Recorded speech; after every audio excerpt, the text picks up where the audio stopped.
Graça e paz a todos. E com alegria que nós estamos para mais uma escola bíblica dominical, onde nós vamos estudar hoje a parábola das 10 virgens. Então, hoje nós vamos estar estudando a parábola das 10 virgens.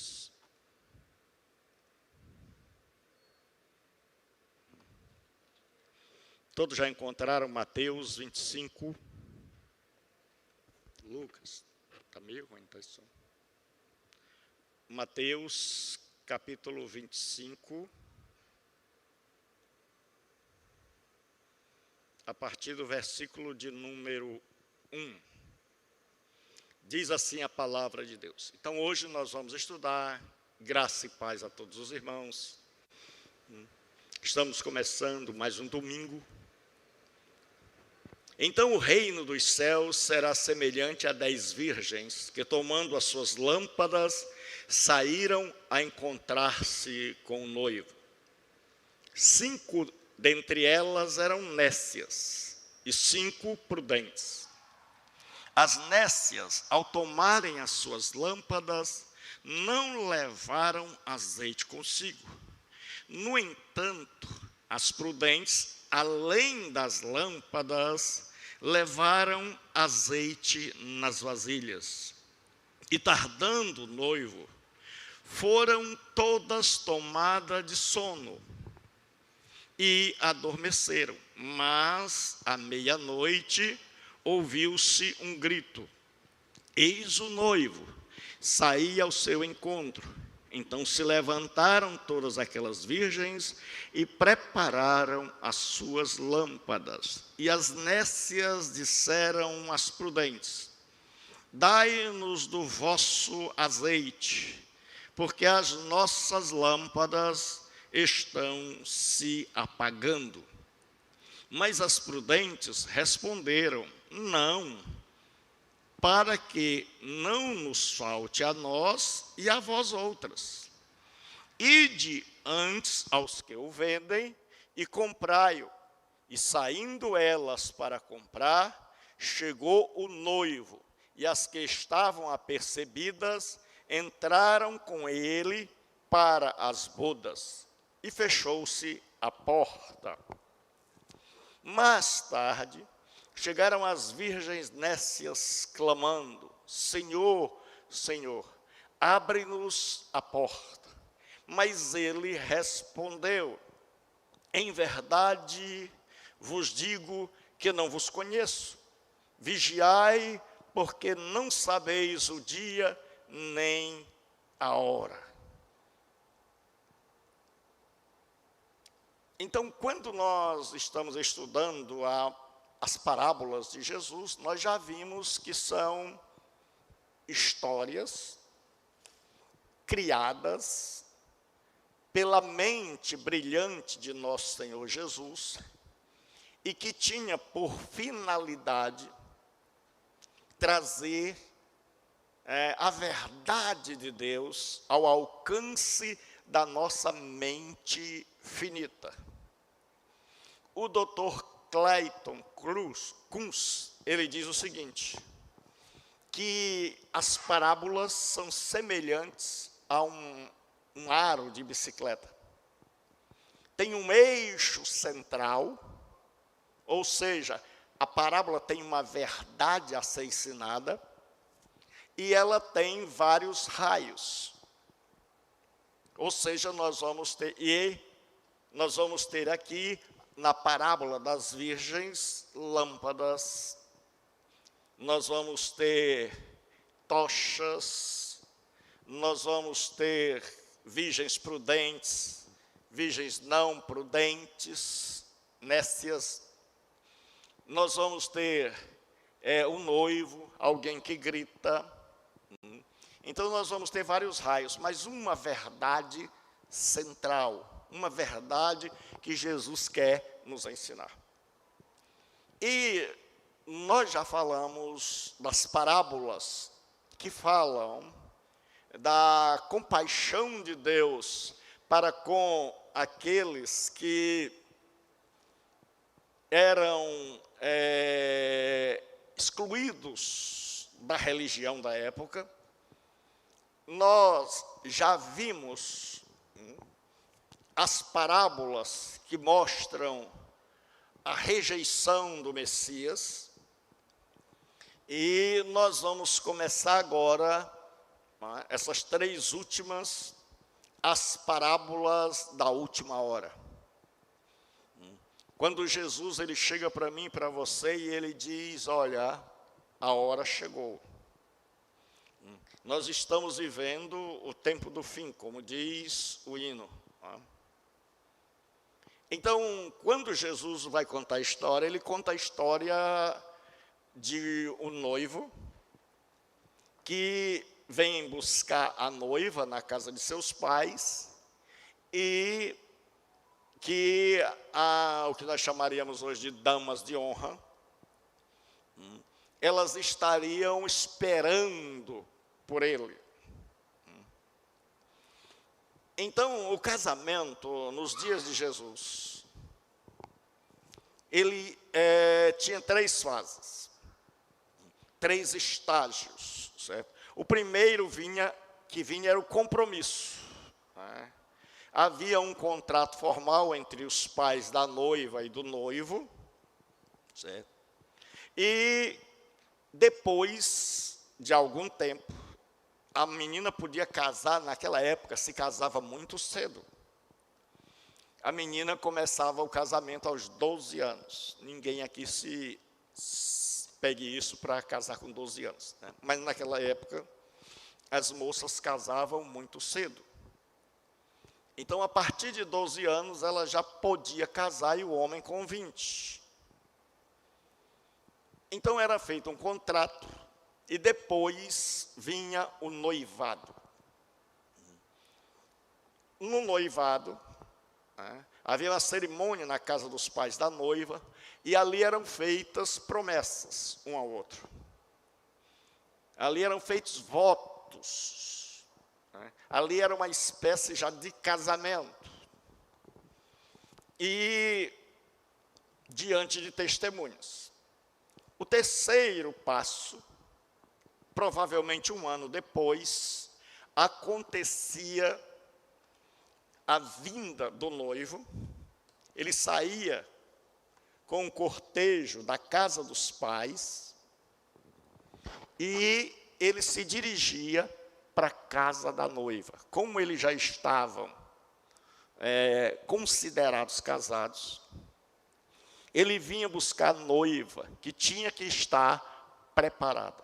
Enquanto isso, nesse ínterim, nesse período, o pai da moça, ele tinha o cuidado de tomar conta da sua filha, para quando o noivo viesse, ele pudesse entregá-la virgem, pura e imaculada. É por isso que o apóstolo Paulo, sabendo da cultura dos seus dias, ele diz que ele, como um pai espiritual, vela pela igreja para entregá-la sem mácula nem ruga. Então, Jesus vai contar a história e não vai aparecer aqui a noiva. Então, laboram em equívoco aquelas pessoas que querem interpretar esse texto pegando cada parte da parábola, por exemplo, e principalmente com a alegorização, sem procurar saber qual é o eixo central, como diz o Dr. Clayton Kunz. Então, nós vamos agora para a nossa parábola.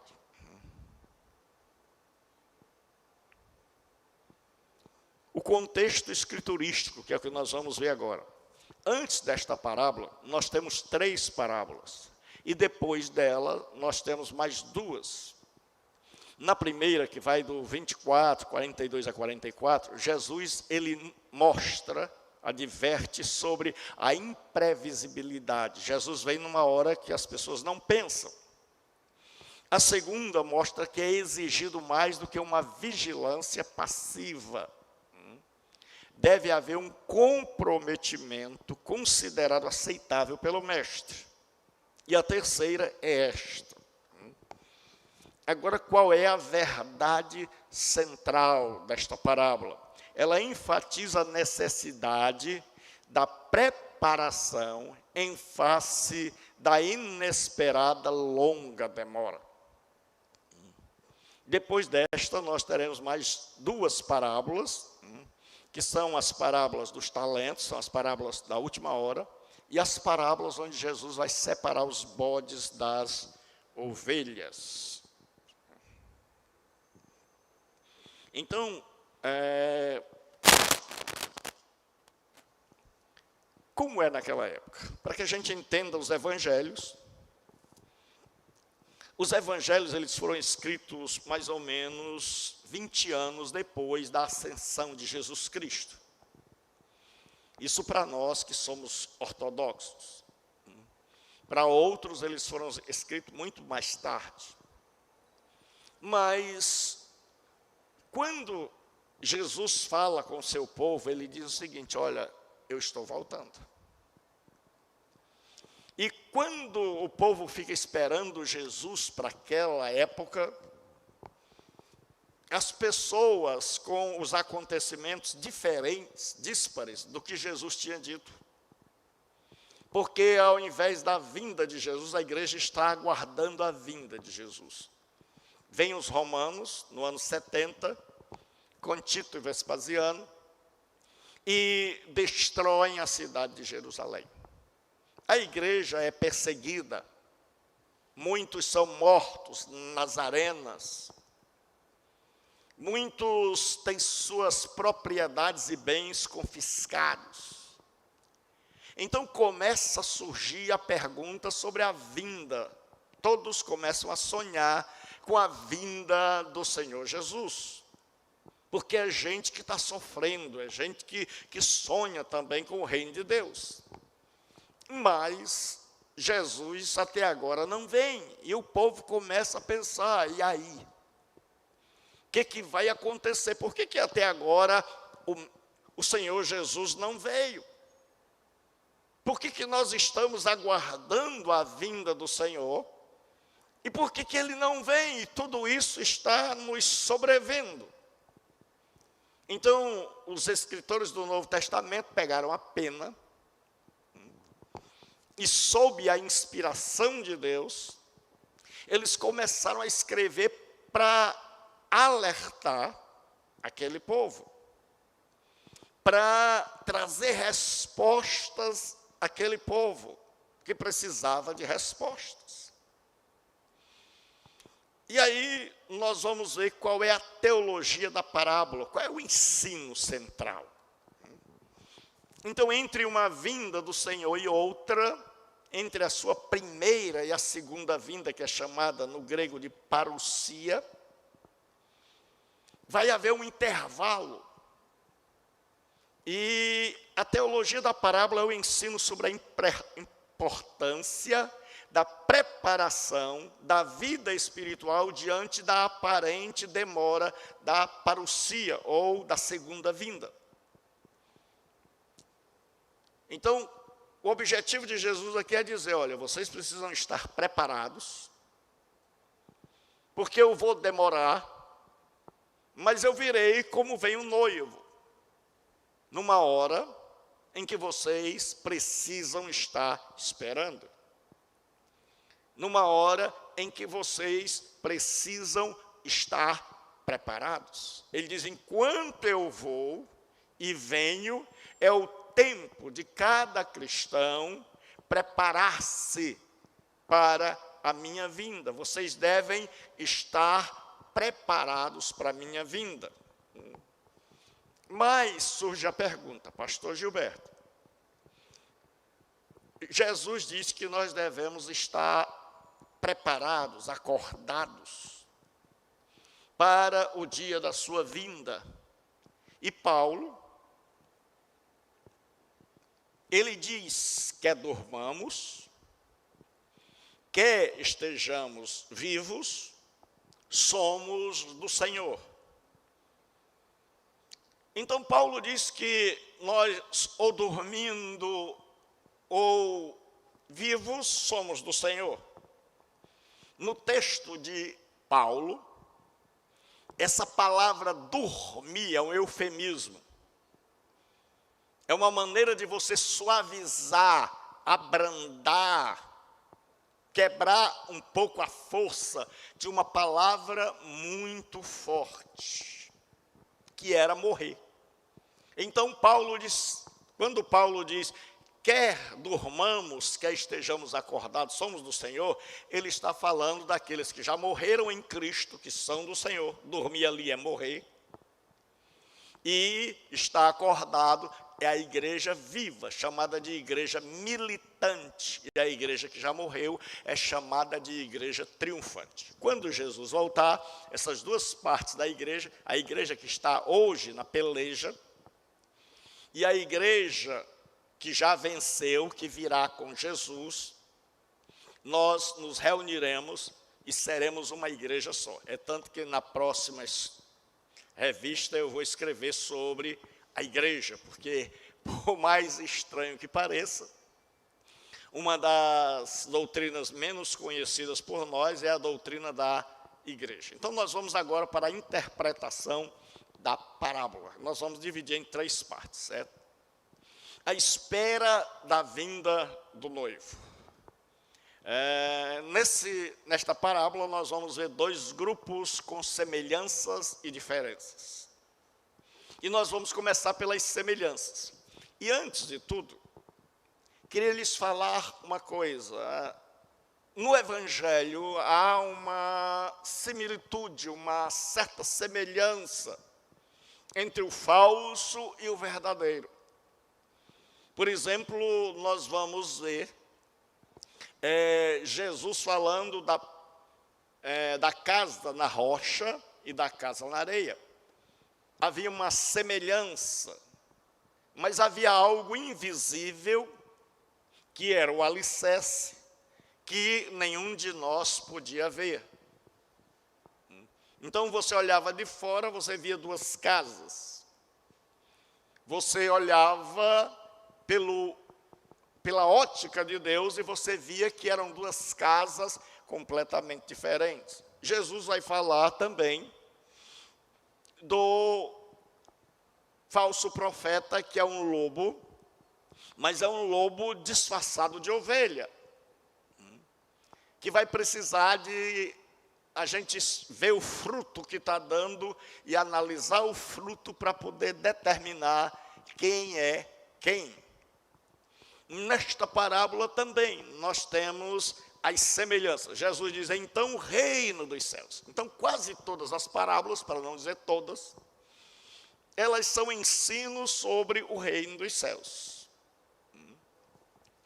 Um dos maiores problemas na interpretação bíblica é a gente saber o que é o reino dos céus.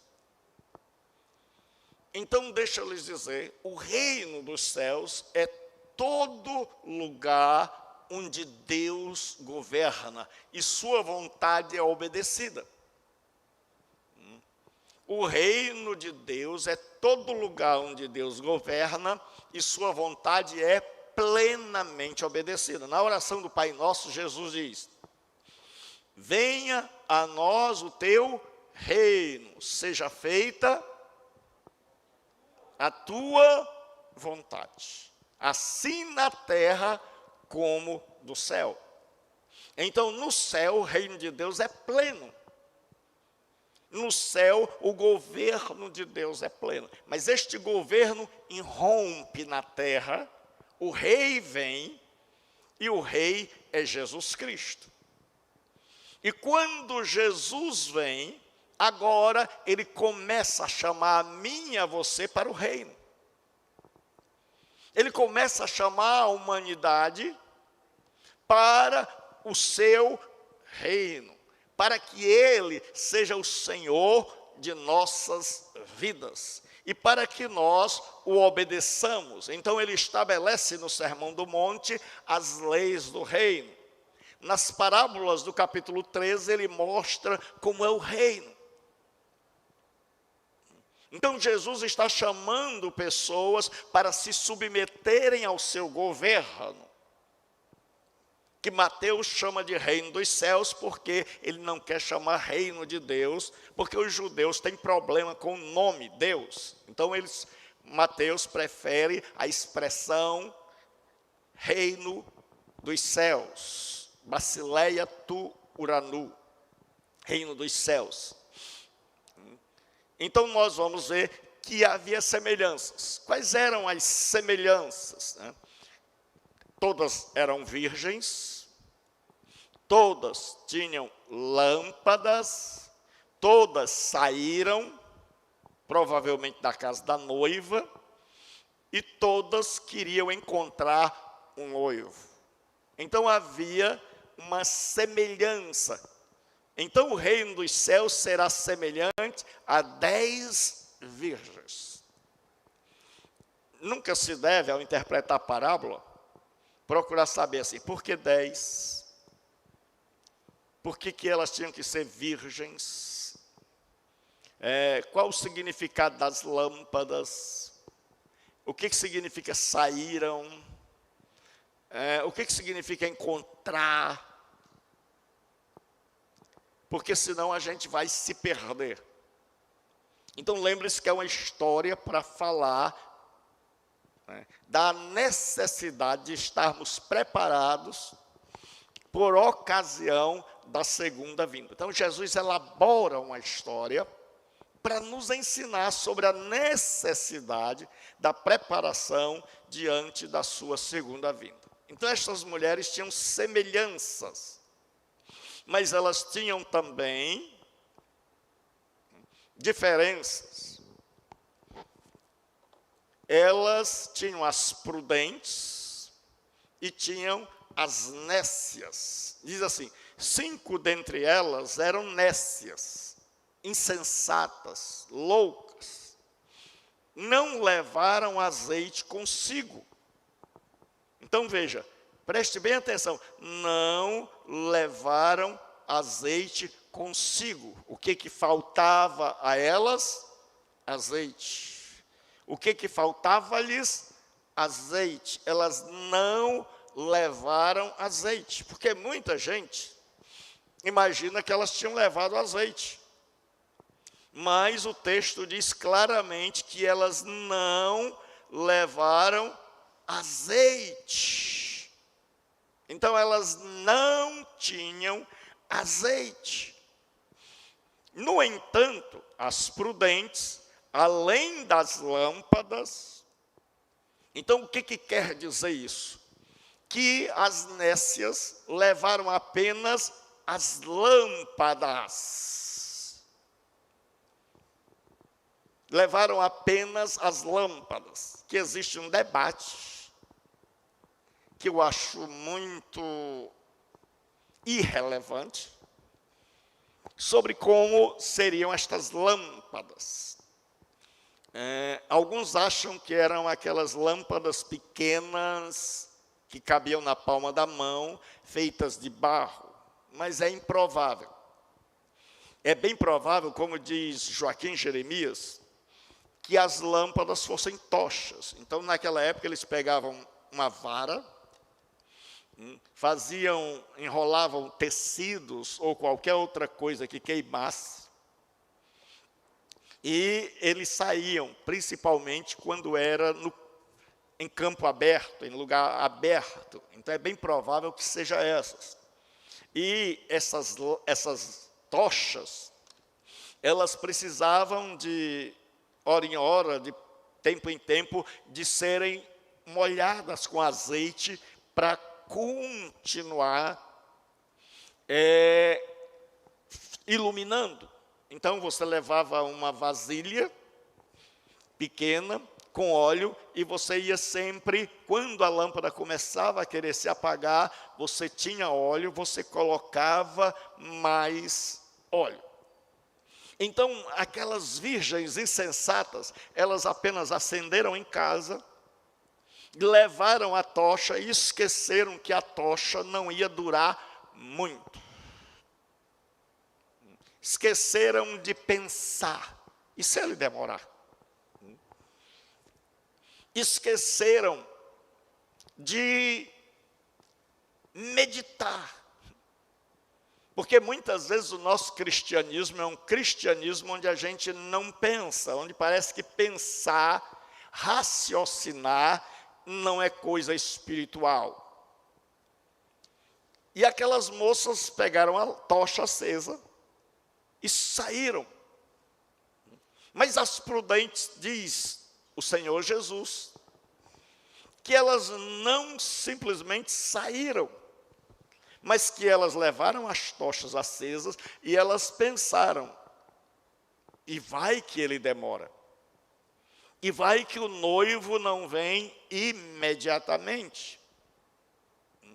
Então elas pegaram o azeite e levaram para quando aquelas lâmpadas estivessem se apagando, elas colocarem mais um pouquinho de azeite e a lâmpada continuar brilhando.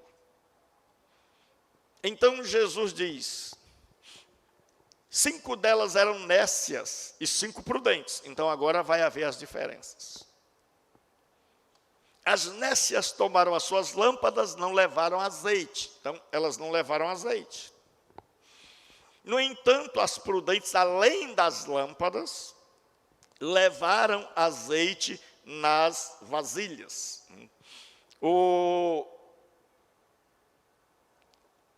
Olha o que esse autor aqui ele diz, é o D.A. Carson. As virgens insensatas não se esqueceram de levar o óleo. Antes, a demora do noivo mostra que elas não levaram o suficiente. A demora de Jesus fez com que elas percebessem, nós trouxemos somente a lâmpada, mas nós não trouxemos óleo suficiente para a vinda de Jesus. Aí ele diz assim, em um sentido real, é a demora do noivo que distingue as virgens sensatas das insensatas. E com a demora da vinda de Jesus, muita gente tem negligenciado sua vida espiritual. Muita gente tem feito da sua vida espiritual apenas culto-templo. Ou seja, nós só praticamos a nossa espiritualidade dentro do templo e na hora do culto. Com a demora de Jesus, com aquela história de dizer, ele disse que vem, mas até agora não veio, muita gente começou a negligenciar sua vida de leitura da Escritura, em busca da vontade de Deus, porque ler a Bíblia por desencargo de consciência não é agradável a Deus. Nós temos que ler a Bíblia buscando nela qual a vontade de Deus para as nossas vidas. E aí, o Joaquim Jeremias, ele diz assim, não tomaram consigo óleo, esqueceram de trazer consigo azeite de reserva, de que haveriam de precisar, pois os fachos só duram acesos mais ou menos 1/4 de hora. Então elas não pensaram nisso. E eu e você precisamos pensar e saber que a nossa luz, que a nossa força, que a nossa espiritualidade, ela só dura se ela for alimentada dioturnamente pela comunhão com Cristo. Que nós não podemos nos dar o luxo de negligenciar a nossa comunhão com Cristo. Que nós precisamos ter uma comunhão contínua com Jesus Cristo. O Lenski, ele diz assim, As insensatas não levaram nem óleo. Essa foi sua insensatez. Elas possuíam lâmpadas, mas não óleo. Eram descuidadas, imprevidentes, culpadas de imperdoável e insensível negligência. Míopes, desatentas. É o que diz William Hendricks. A demora do noivo. A demora da vinda do noivo e o estado das virgens. E tardando o noivo. Hoje, veja como o costume mudou, né? Hoje quem demora é a noiva. Mas naquela época, Jesus já queria falar para os cristãos da demora da sua vinda. Que não seria uma vinda, ele sobe e desce imediatamente. Mas que havia um certo intervalo. Que a igreja pregaria o evangelho. Jesus, quando vai subir, os discípulos chegam para ele e dizem assim, ele ressuscitou, passa 40 dias, ele vai subir. E aí os discípulos perguntam, será nesse tempo que o Senhor restaurará o reino a Israel? E aí Jesus olha para os discípulos, eles estão esperando para agora. E eles não percebem que haverá um espaço onde nós temos que fazer a nossa parte. E aí Jesus diz, não vos compete saber os tempos em que o Pai reservou segundo a sua própria vontade. Mas recebereis poder ao descer sobre vós o Espírito Santo e ser-me-eis testemunhas em Jerusalém, toda a Judéia, Samaria e até os confins da terra. Então Jesus disse, a tarefa de vocês estão querendo o reino para agora. Mas o reino só virá quando vocês tiverem levado o evangelho até os confins da terra. Então, se nós queremos que Jesus venha, nós temos que fazer a nossa parte. Jesus diz, vocês estão muito interessados na minha vinda. Amém. Mas esse tempo é uma coisa que está guardado no coração do Pai. Ele já determinou o dia e a hora em que eu venho. E entre essa vinda, eu vou subir, e a minha descida para buscá-los, existe um intervalo onde vocês estarão ativos no mundo. Porque o Evangelho de Lucas vai mostrar o que Jesus começou a fazer. E o livro de Atos vai mostrar o que Jesus continua fazendo através da sua igreja. Então a igreja de Jesus tem o dever de levar o evangelho a todas as nações. Jesus diz, e este evangelho do reino será pregado no mundo inteiro, então virá o fim.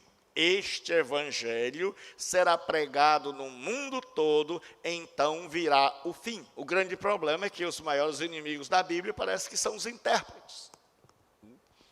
Alguns intérpretes interpretaram o seguinte, que há uma distinção entre evangelho do reino e evangelho da graça. E que a igreja vai pregar o evangelho da graça, e quando nós formos arrebatados, aí os judeus vão pregar os 144 mil, vão pregar o evangelho do reino. Certo? Isso é um equívoco muito grande. Evangelho da graça e evangelho do reino são sinônimos, são termos intercambiáveis. Não existe essa história de evangelho da graça e evangelho do reino. Existe apenas um evangelho. Mas, pastor, e os quatro? São quatro maneiras distintas de contar um único evangelho. O mesmo evangelho contado por Mateus, contado de diferente maneira por Marcos, com objetivo diferente, por Lucas e por João, cada um segundo o seu momento. Então Jesus diz, vocês têm que evangelizar o mundo. E nós estamos vivendo tempos onde falta pregação do Evangelho. Onde as mensagens do Evangelho são mensagens de mútua ajuda ou de autoajuda. Onde você entra na internet e você vê somente mensagens de autoajuda. Então vamos continuar.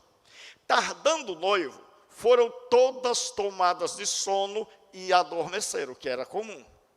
Todas foram tomadas de sono e adormeceram. No grego, quer dizer, inclinar a cabeça para a frente, se elas começaram a cochilar, e elas dormiram profundamente. Mas aí diz a Bíblia, houve um grito.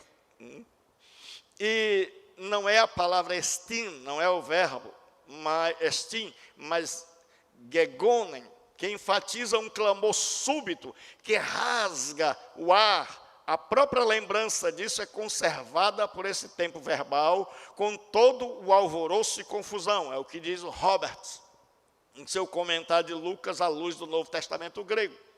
Então era comum ter alguém na liturgia que dizia assim, aí vem o noivo, sair ao encontro.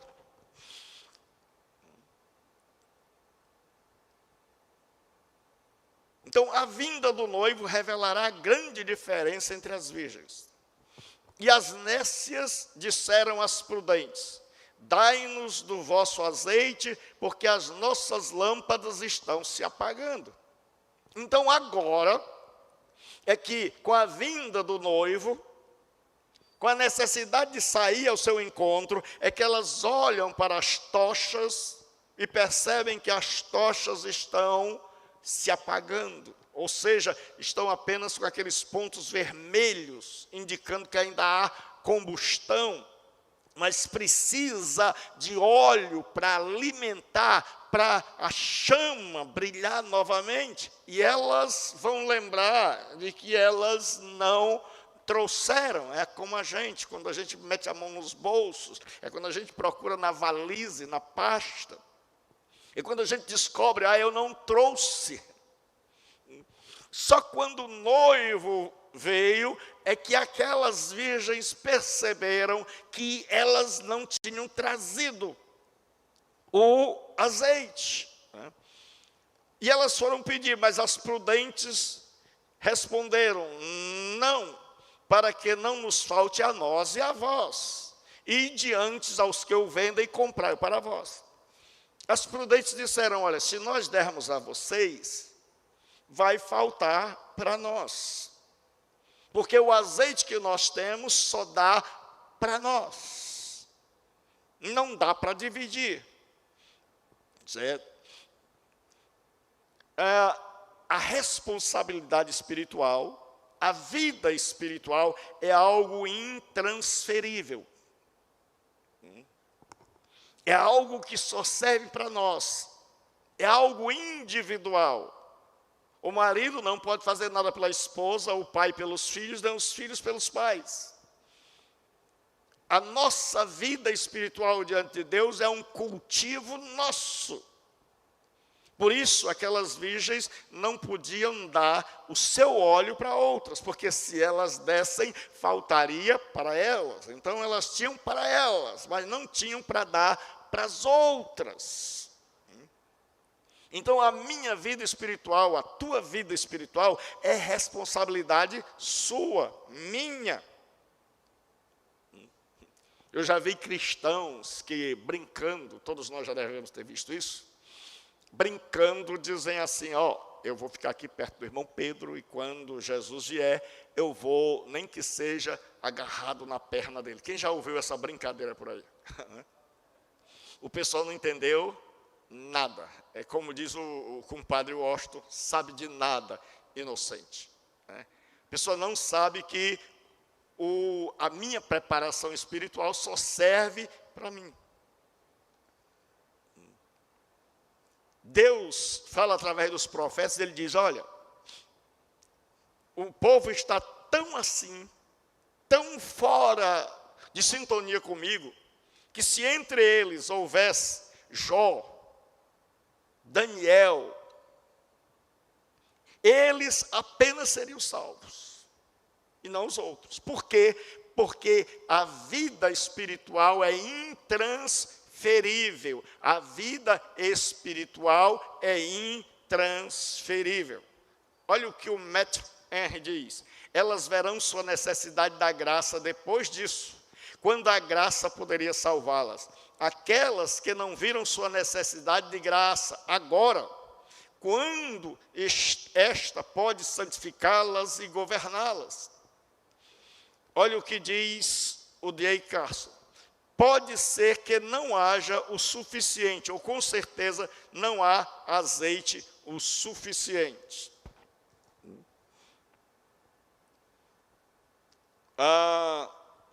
O Tasker, ele diz assim, a resposta deveria ser talvez menos polida e mais enfática. É assim, nunca daremos. Certamente não haverá o bastante para nós e para vós.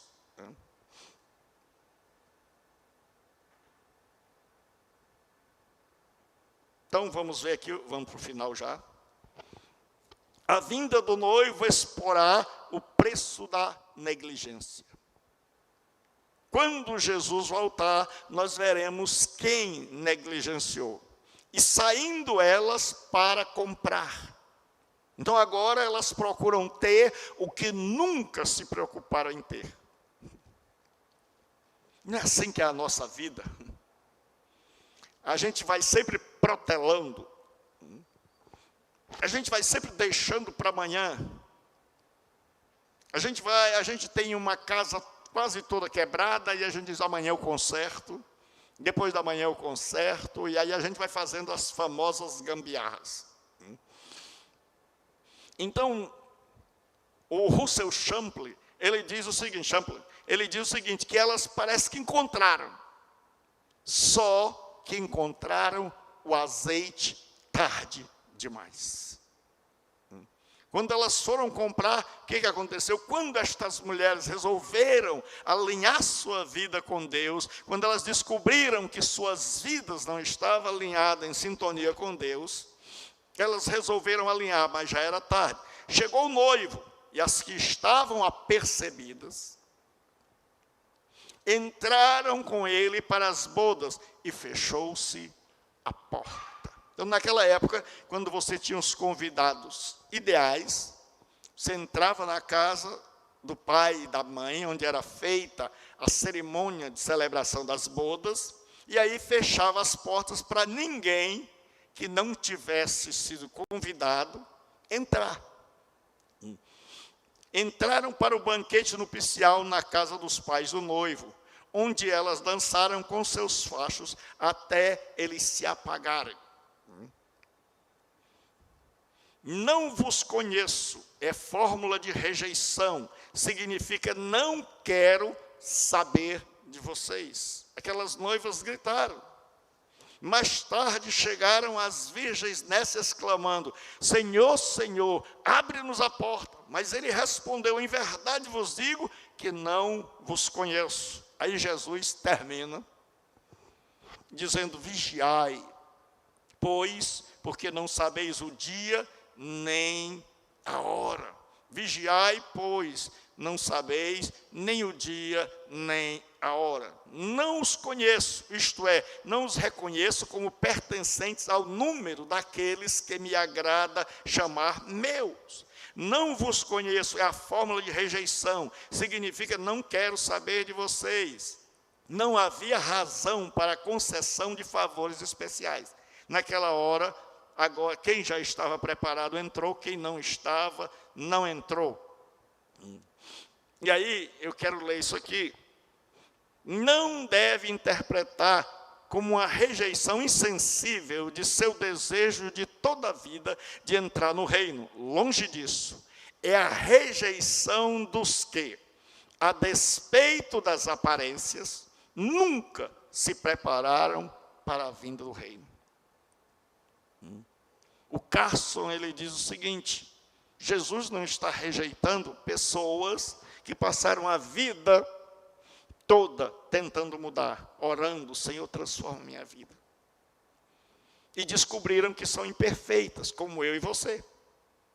E disse, não é isso que Jesus está rejeitando. Mas o que Jesus rejeita são aqueles que a vida inteira passaram e nunca se importaram em mudar. E nunca fizeram um autoexame, uma autoavaliação da sua vida para ver se estão à altura do reino de Deus. Conclusão. Vigiem não quer dizer fiquem acordados, como se a habilidade de lutar contra o sono fosse relevante para a história. Antes, à luz de toda a parábola, a exortação predominante desse discurso é repetida. Estejam preparados, vigiem. Que Deus nos abençoe, que eu e você possamos, a partir de hoje, melhorar mais a nossa vida, a nossa comunhão com Deus, e que cada um de nós possa fazer essa avaliação, esse exame, e dizer como está a minha vida. Porque quando o Mestre chegar, quer nos encontrar preparados. Então ele diz, vigiem e estejam preparados. Deus os abençoe.